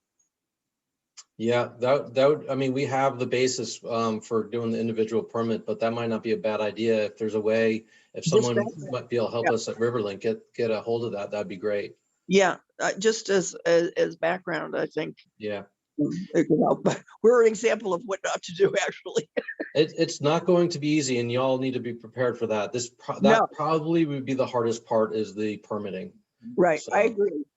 I really agree. It's I've been through it, and it's not easy at all. And then you find some other stuff, let me ask you, is there any brownfield issues? We sure hope not. There's a phase 1 and a phase 2 completed for the wave for the Riverside Park portion of the property. And it came back that it was all within compliant levels. Great. That's good. So yeah, so the permitting for us, we plan to go back to the agencies throughout the course of the project. So doing it early and then throughout the process will be very important. Once we do all that, we're going to get to what we call final site design. And the reason we're doing that, you might think we're already could be there, but because we did the master plan and there's been some public input that came after the plan, and now that there's an advisory committee, we're going to be coming to you, presenting the plan, getting the survey, getting the geotechnical assessment, and adapting and making any changes. And that's just the site plan. So the site plan is just like the plan view, like the master plan, but more detailed out. And we're going to be taking that back to you, and we're going to be taking it back to the commissioners to approve as well. From there, we go into the task that we call design development, and basically it's 65% design. So we're building our levels of design as we go. So if there are things that we need to change, we're not getting to the very end after spending a year's worth of work and then someone saying, wait a second, did you think of this or did you do that? So we want to have those conversations throughout the course of the process, throughout the project. So once we do the design development, then we go into construction documents and permitting. And the permitting for that is the permitting for the park. So that's land disturbance permitting, stormwater permitting, that type of permitting, beyond the environmental permitting just for the wave. And then we have, after that, we have contract development, bidding and award services. So we'll be helping the town with that. And then the environmental permitting we have as a separate task. And then we have just a task that we're calling project management. So those are all the tasks that we have to kind of put this project together. And that's the design process. I'll pause there in case there are any questions before I get into the engagement portion of what we plan to do. Any questions? Okay, I went through it kind of fast, and I know we're kind of an hour and a half into the meeting, so I'm trying not to make it last too long. But for the public and stakeholder process, I had already mentioned a couple times that we're going to have a kickoff meeting with you all. And what we're going to do is we're going to take the master plan we've developed, the vision and goals that were developed with an advisory committee for that master plan. And actually Linda was part of that advisory committee. So that's great. Because we want to share with you how we got to that plan that we're using to do our construction documents. And it's the time for any input or anything that you want to convey to us. And so we plan to do that early in the process. So I'm expecting us to do that maybe within a month or two of this meeting. So one of the other things we plan to do early in the process is to develop a video. When we put this whole scope together, we were anticipating that it's still going to be difficult to have public meetings. So we wanted to do a video that gives an overview of the project, discusses the process for design, and discusses ways for stakeholder and public engagement. And so we plan to do that earlier in the process. And then once we develop the 30% plans, that final site design that I mentioned, we're going to come back to you. We're also going to present to the town board. And then at the 60% level, we're also going to meet with you again. And we're going to present the plans, because at that point, it's kind of like the point of no return.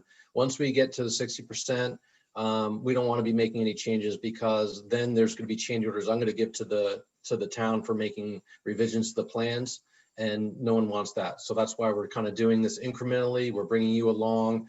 We're having the advisory committee. We're talking with stakeholders as well. I think that's really important. And then there's going to be a community outreach component at the 60% level. That's where we'll have a interactive online event. So as part of the design of the wave, Scott Shipley and his team actually build a physical model, and they actually go to Prague to do this.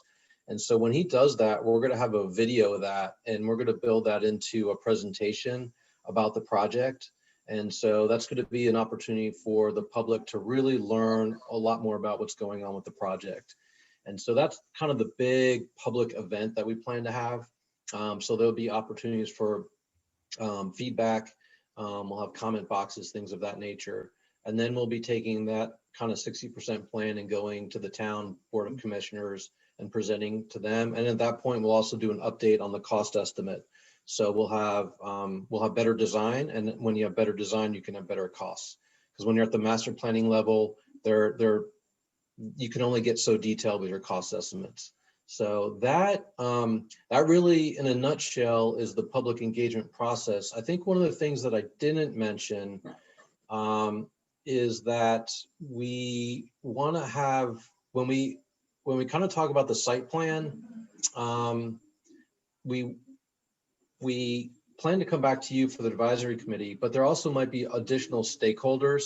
And we kind of use the term expand the tent, so to speak. So you guys are the core group, but do we want to invite additional stakeholders in for final feedback and input? And so that's one area when we meet for our first meeting. We're going to ask you all, what do you think that additional feedback should be? Should it be individual one-on-one meetings with stakeholders?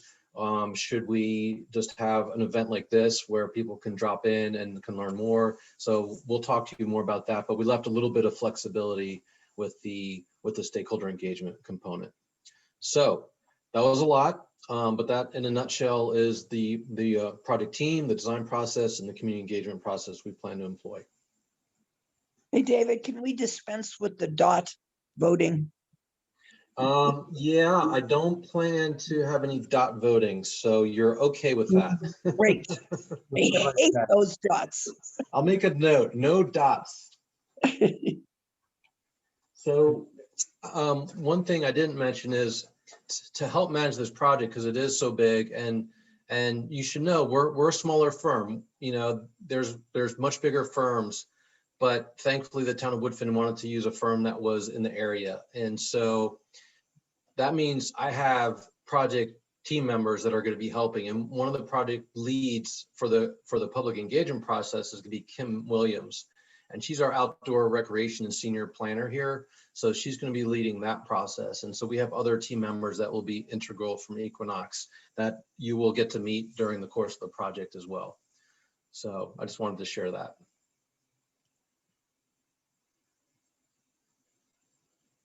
I'll piggyback on that too. One of the criticisms that just to be frank, that I've heard is that the town has not been done as good a job as it should have with public input and public engagement around this planning process. And I don't know if that is factual or not. COVID certainly hasn't helped, but that is just one reason or one excuse. Also, transition in town staff has not helped this. So when we designed the request for qualification to which Equinox submitted their proposal, we wanted to focus heavily on community engagement and make that a feature of the proposal and the plan for design. And so from my point of view, and this board has also been receptive, we're not looking to rush. We really would like to get it right rather than get it done tomorrow.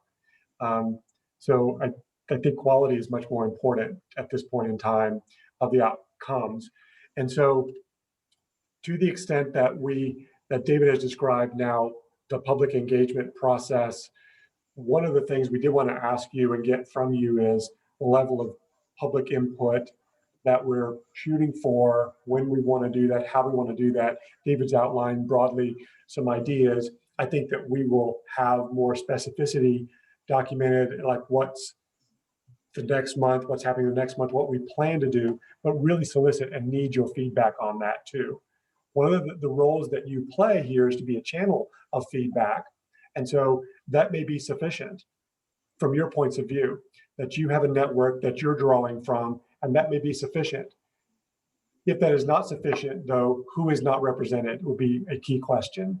As David mentioned, there are stakeholders that we do believe aren't represented among this group. I've got a list of folks that I've been putting together for the last 7 or 8 months. I'll be sharing with Equinox to be sure that we reach out to those folks and involve them specifically around the paddling community and the use of the wave. But that is a question that's outstanding, and really would like to put that to you all to either discuss now or to be contemplating between now and the next time that we meet.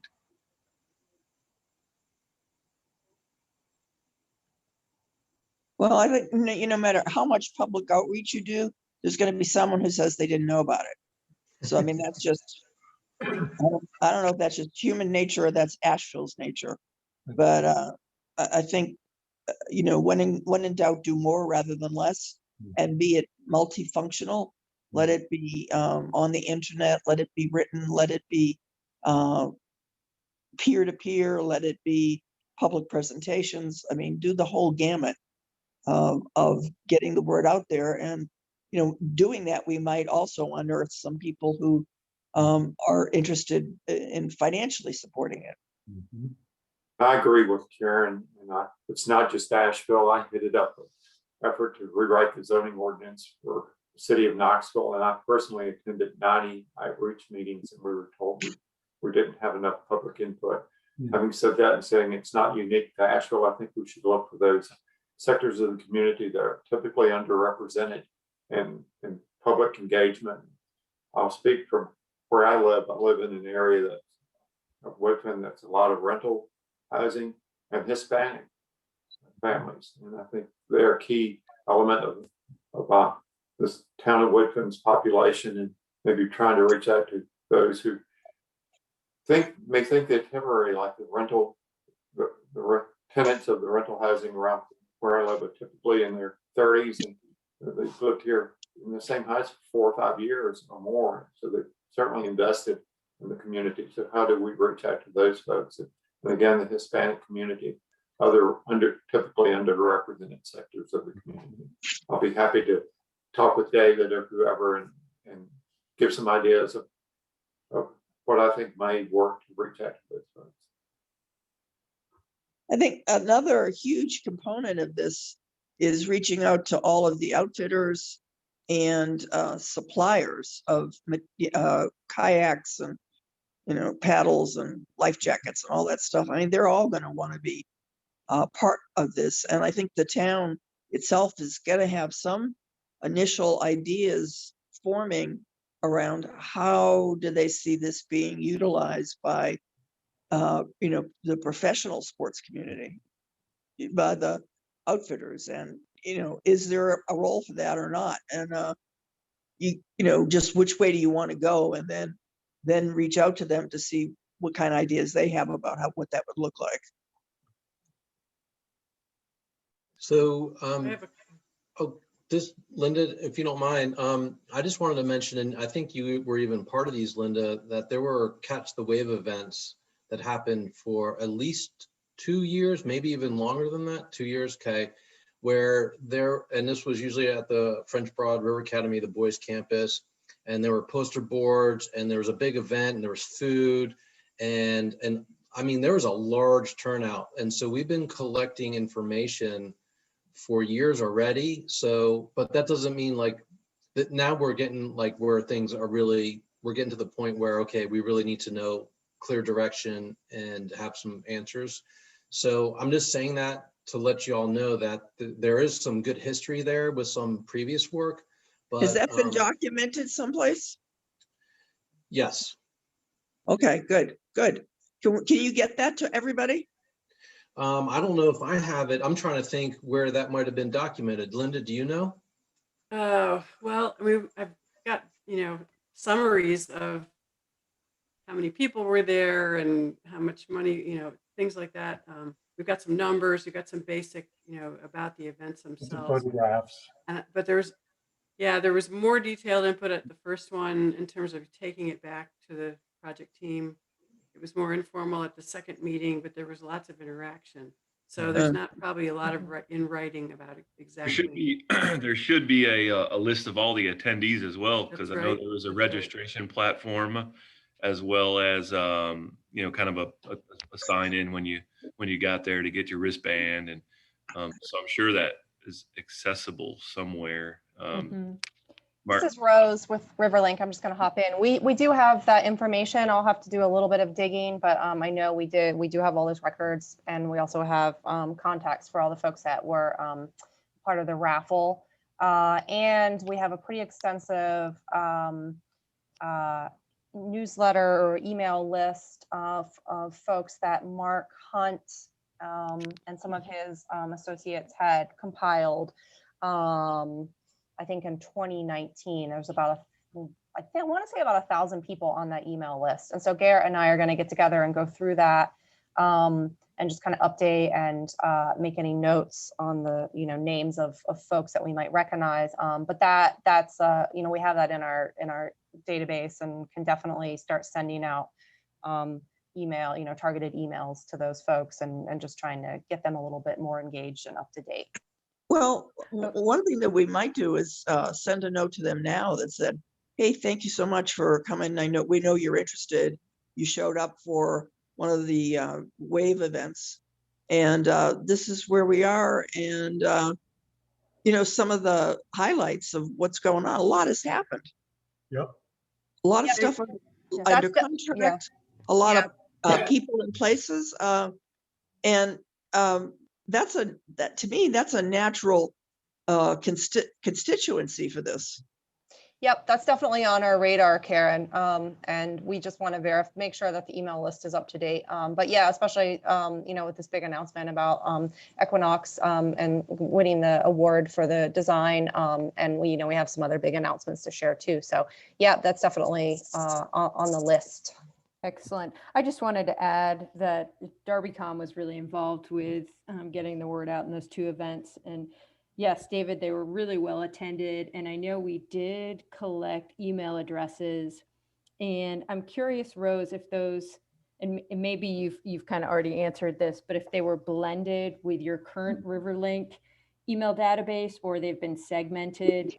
Because I think we could do some distinct messaging to the segmented, and I mean to everyone, all of RiverLink's constituents certainly, I think would find this of interest, but particularly those that were at the two annual events that we did, because I would imagine that many community members are kind of scratching their head right now, wondering.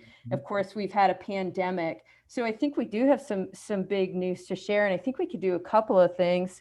Not only celebrating, our pride and joining with Equinox, but also if you're all open to it, I mean, this is a powerhouse advisory committee. I'm just honored to be sitting here with all of you. And I feel as though the community would find this of interest to know that we're coming together and this project's back, we're back on track and things are going to start happening and they're going to see more construction, more movement down at Silverline. They're going to see surveyors out. There's just going to be a bit more forward momentum. So I think the timing in the next few weeks makes sense to reach out to the Karen Chavez's and other local journalists and start, spreading the word. Yeah, I totally agree, Coral. I am not sure if those emails got mixed in with our newsletter list. I don't think they did. I think that we have kept them segmented out. And I totally agree. Now is the time to start sharing, ramping up the comms about this. And to that end, I did just send out a press release announcing the Equinox Award. I literally just sent that in the last hour. So be prepared to see that being picked up with some of the local news media outlets. And I also have a draft press release announcing the formation of this advisory committee. And I'll get that sent out too and create a social media post about it. So, but yeah, super excited to have you all on board to help guide some of this stuff because, in addition to this, I'm also doing all the comm stuff for RiverLink. So any help you all can offer is greatly appreciated. Yeah, Rose, perhaps you and I can schedule a separate meeting and talk about how I can play a role in supporting you. Absolutely. Yeah. And I believe I still have your email, Coral. So I can email you after this and we can set something up. Great. And Eric, just another question. This is kind of obvious. Is there some group or some individual, some entity that is going to be a problem with this project? I do not. I don't know. I think I'm just concerned that we're missing people. And I know that I've not been able to connect and it really, I mean, it competes with my time with other things that I'm doing as well. But I really feel that we need to be more proactive. And this group is really instrumental in that. This is the first step in that. I know Linda has some interest also from a grant application perspective, that this really helps us the more we're able to do. And so town halls, meetings, Zoom meetings, just open invitation. I'm available and willing to do whatever I can do to be part of this. Because I enjoy this, and this is really helpful to gauge interest, people's interest or their concerns, because that's what we're really going to need at the end of the day. Right. But there's nobody out there that you know from now forward is going to be a pain in the butt. Nope. Nope. Great. They'll show up. We'll send them to you, Karen. Okay. I wanted to mention, you know, David, you mentioned, you know, the interest in having a meeting soon, you know, to share this project with the public. That would be really important to, if we could do something like that in April before the Part F grant deadline is, because we weren't really able to have a good public meeting for this master plan because COVID hit last spring, right when it was ready to come out. So there were a lot of great plans to do some great public engagement then, and it didn't happen.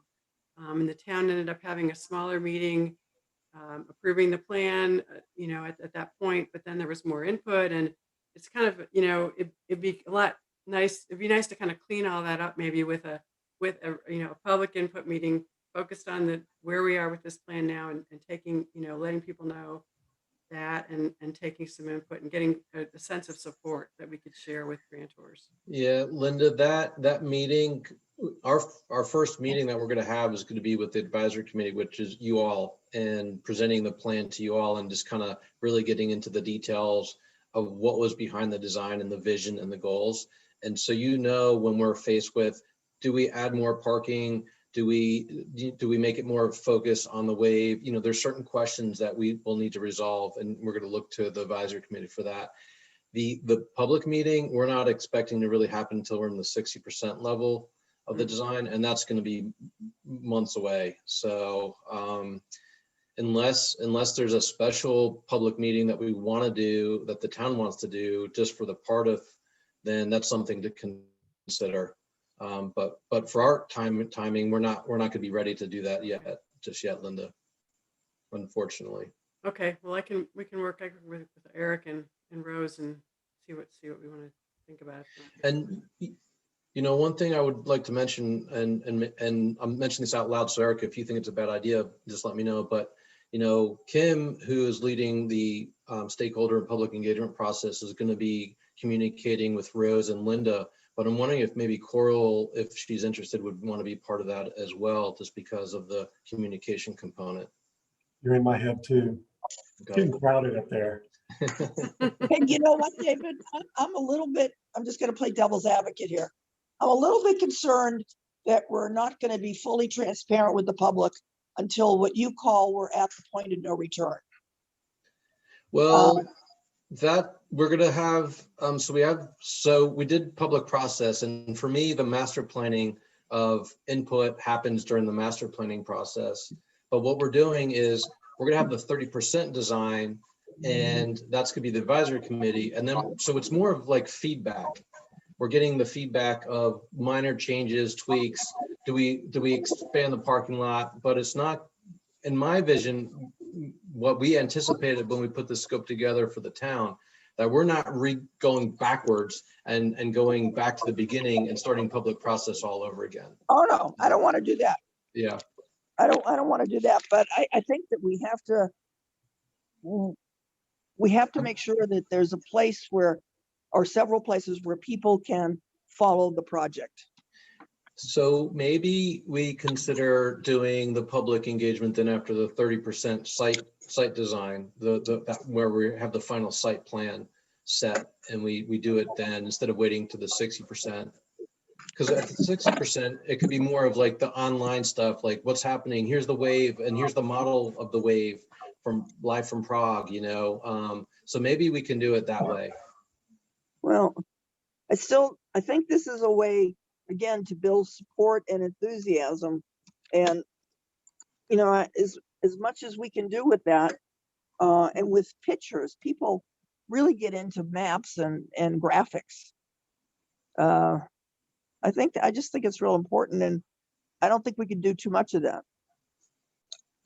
As part of sort of getting the word out, could there be, some way for information to come, back through us so that we could, sort of pre-filter and review things so that it's not inundating by the time it goes to you, David? What do you mean by that? Give me a little bit more on that. Well, public input is at whatever stage it comes in, can, as Karen alluded to earlier, can be kind of all over the place. And some people will be saying, oh, we never heard at all. So if there's going to be an attempt to sort of publicize, try to get the information out that things have changed, things are moving forward, then people informally, without a full-blown presentation beyond whatever we can present, however we can present it through the website or, through however the information is put out, say, okay, here's, we don't want, Eric doesn't want to be getting emails about this stuff. It's not ready to, go to, part of your design input. But I'm still trying to get a little bit of a handle on exactly what this committee, where this committee fits into the whole process. In looking at, I think some information that you put out about the full scope of work, it called for a committee like this, but it seemed like it was calling for it even earlier in the process than we are right now. So, and yet we're just getting formed right now. So I'm trying to figure out exactly the sort of the structural role that we can play in filtering information or, reviewing things that you're doing, so that we can be beneficial and not just looking at things that have already been done. Yeah, I think the way we want you guys to help us is you're going to be the hub, and then you're going to reach out to the folks that the stakeholders, and you're going to be receiving information, and you're going to be helping us process that.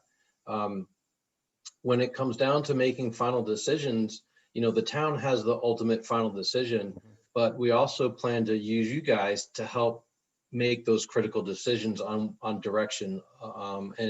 And so that's one of the key roles that I see.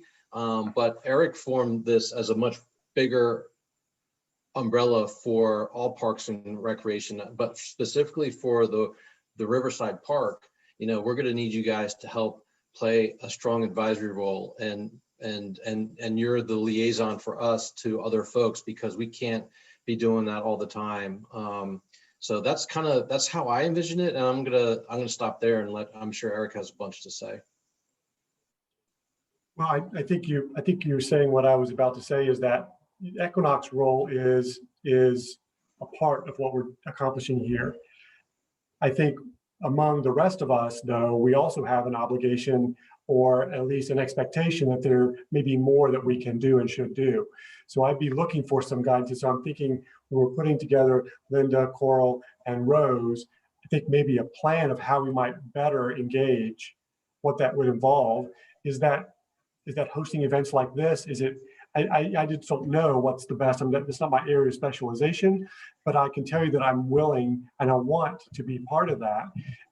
But I don't know what the sum total needs to look like. And I don't know, I also do not believe, again, I'm not looking to rush this if that's not what's going to be best.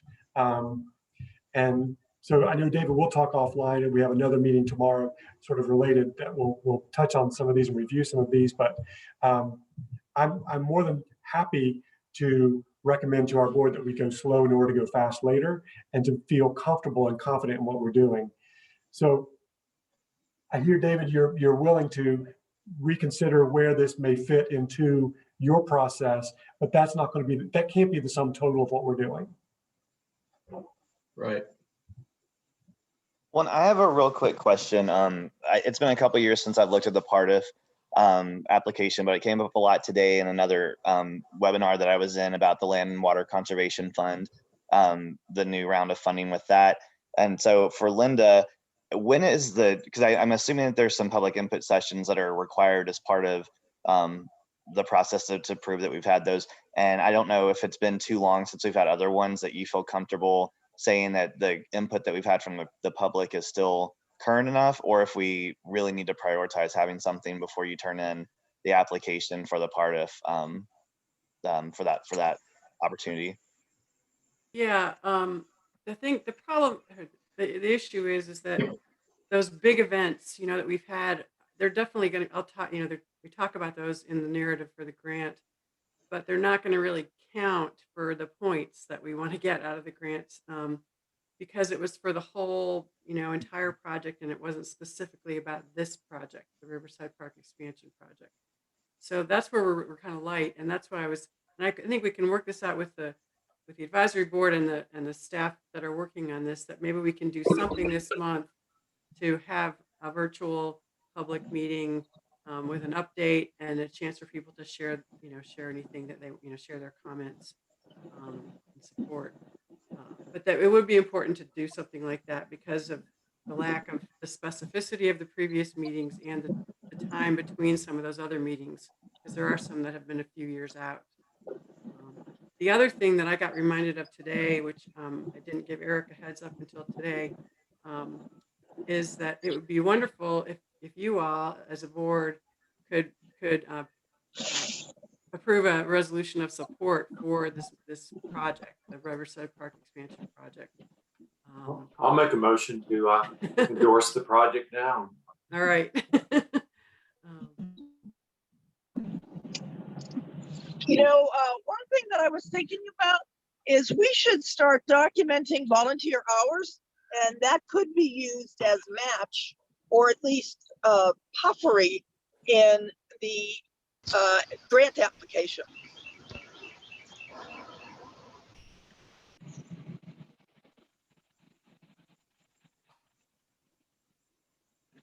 Yeah, so if the board's able to do that today, that would be wonderful. We'll have that. I'll second that motion then, if we need to vote on it today. All in agreement? Aye. Aye. Summer, taking that as yes. Aye. Okay, very good. All right, we'll get that documented. Can you tell me who made the motion? I'm sorry. Gerald Green. Okay, thank you. Seconded by Lucy. Yes. We've not established as bylaws what is required, one motion or seconds, but that is good. We're belt and suspenders on this one. Thank you. I've got to do a time check because I know people's time is valuable. It is 5 o'clock. I was going to get back to some of the housekeeping, the business items. There's really nothing critical there other than to just mention that this is an official public body. And so this group is, and so we are subject to open meetings law. We're subject to records requests. So be mindful of those. We'll talk about that in more detail next time, since we didn't have much time to talk about it today. I will forward to you the slide deck, which has some statutory citations in reference to those and just some things to be mindful of. This meeting was actually open to the public. We didn't do a great job. I did not do a great job of advertising this. But so in future, there may be more folks joining us, and we hope that is the case. Next meeting, I will also send out another doodle. I want to really concentrate, I think, on evening meetings, because I've heard some feedback that works best for a lot of people. So put that out there. If someone is like absolutely opposed and just going to throw down and pitch a fit, then just let me know offline and I can adjust that. And we'll be looking about 30 days to host the next meeting formal for this group. But in the meantime, I would like to reach out to various ones that have talked and expressed interest in some specific items today. And just as a follow-up, to be sure that we're connecting where we need to connect. and we'll get Ann and Kennedy fully on board before then, and we will have Karen also submitted into the process. I'm very appreciative for the gift of your time. This has been really, really helpful for me. I know there's much to do, and we've only scratched the surface, and so I hope that you don't walk away disappointed. And if you have feedback from me, please share that. I welcome constructive criticism. I am not thin-skinned, and I only learn from you, so help me so we can do this better in the future. And I know we've missed some things, so help me with that as well. I have a list of topics I want to get to with this committee over time, but I solicit any feedback that you have and any input that you have into what comes next, what's important to you, so we're sure that we're touching on everything. I'm looking at you, Greenways. All right, very good. Is there anything else for the good of the group before we say goodbye today? Just thank you. I appreciate the opportunity to serve. And David, I'll call you so we can catch up on some things. Thank you, everybody. Thank you. Thanks so much. Have a good evening. Bye-bye. Bye-bye. Hey, y'all. Bye. Take care. Look forward to hearing from you, Gerald. Okay, take care.